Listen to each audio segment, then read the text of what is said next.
కొన్ని నేను చెప్పాలి, ఎందుకంటే మాకు తెలిసిన సర్కిల్లోనే ఎంతో మంది స్టూడెంట్స్ కోవిడ్ టైంలో చాలా ఇబ్బంది పడ్డారు. తానా ఇనిషియేట్ తీసుకొని ఆ స్టూడెంట్స్ మళ్ళీ ఇండియా పంపడం, అక్కడ కోవిడ్ టైంలో చనిపోయిన వారిని ఇండియా పంపడం, ఎంతో మంది లేడీస్ కి వైఫ్ అండ్ హస్బెండ్ ఇష్యూస్ కావచ్చు, వాట్ ఎవర్, ఆడవారికి ఎవరు చేస్తారండి సహాయం? ఫ్యామిలీ అందరు ఇక్కడ ఉంటారు, ఒక అమ్మాయి అక్కడ ఉంటుంది. సో హస్బెండ్ సపోర్ట్ లేనిదే ఇంపాసిబుల్. అలాంటి సిచ్యువేషన్స్ లో కూడా తానా ఇనిషియేట్ తీసుకొని ఎంతో మంది ఉమెన్స్ కి సహాయం చేశారు. నిజంగా sir thank you so much. మీరే కాదు, తానా టీం అందరికీ కూడా ఎప్పుడు రుణపడి ఉంటాం. Thank you so much sir. So please మాట్లాడవలసిందిగా కోరుతున్నాను. థ్యాంక్ యూ అండి. సో అందరికీ నమస్కారం అండి. ఎలా ఉన్నారు?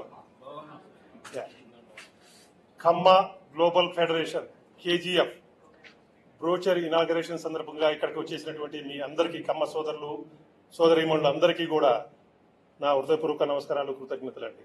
అలాగే ఈ కేజీఎఫ్ థాట్ అనేది ఐ థింక్ కుసుమ్ గారు మనకి ఖమ్మ ఆర్గనైజేషన్స్, ఖమ్మ సొసైటీస్ అని చెప్పేసి ప్రతి ఊళ్ళో ఎక్కడెక్కడ చిన్నగా ప్రతి సిటీస్ లో కూడా కొన్ని ఫామ్ అయ్యారు. వాళ్ళకి చిన్న సేవలు, వన భోజనాలు ఇలాంటి ఎన్నో కార్యక్రమాలు చేసుకుంటూ అక్కడక్కడే ఉన్నారు.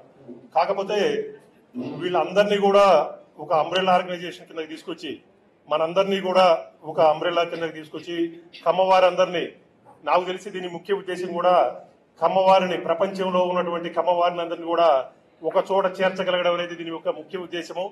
అలాగే రెండవది, ఏ దేశంలో ఉన్నా ఎక్కడున్నా కమ్మవారు ప్రోగ్రెసివ్ కమ్యూనిటీ నుంచి వచ్చారు. వాళ్ళు ఎడ్యుకేషన్ లో కావచ్చు, ఇండస్ట్రీస్ కావచ్చు, ఎకనామిక్స్ కావచ్చు, వాళ్ళు ఉన్న రంగంలో వాళ్ళు మంచి మంచి స్థానాల్లో ఉన్నారు. దాంతో పాటు మన కమ్యూనిటీలో చాలా మంది బిలో ప్రావర్టీ లైన్ లో ఉన్న వాళ్ళు ఉన్నారు.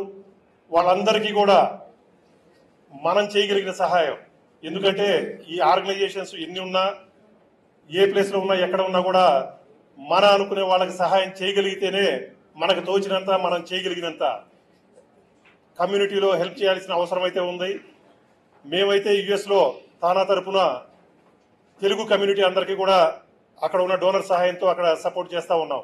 అలాగే ఈ కేజీఎఫ్ ద్వారా వరల్డ్ వైడ్ కమ్మాస్ అందరికీ కూడా వాళ్ళకి ఏదైనా అవసరం వచ్చినప్పుడు ఈ ఆర్గనైజేషన్ అండగా ఉంటుందని ఆశిస్తూ, ఇలాంటి మంచి ఇనిషియేటివ్ ని, మంచి థాట్ ని తీసుకొచ్చిన కుసుమ్ గారికి, అలాగే కేజీఎఫ్ కార్యవర్గ సభ్యులు అందరికీ, ఈ ప్రోగ్రామ్ లో పార్టిసిపేట్ చేసినటువంటి TANA president and past presidents అందరికీ కూడా, అలాగే కార్యవర్గ సభ్యులు, సో కర్ణాటక ఖమ్మ సంఘం నుంచి వచ్చినటువంటి గణపతి ప్రసాద్ గారు, గల్ఫ్ నుంచి వచ్చినటువంటి వారు, అక్రాస్ ద కంట్రీ ఇక్కడ హైదరాబాద్ లో ఉన్నటువంటి అందరికీ కూడా, సోదరులందరికీ కూడా పేరు పేరున మనస్ఫూర్తిగా కృతజ్ఞతలు తెలియజేసుకుంటూ, ఈ కార్యక్రమానికి మనందరూ జూలైలో జరిగేటువంటి 21st, 22nd జరిగేటువంటి కార్యక్రమంలో మనందరం మళ్ళీ ఒక్కసారి కలుసుకుందామని తెలియజేసుకుంటూ మీ అందరి దగ్గర సెలవు తీసుకున్నాను.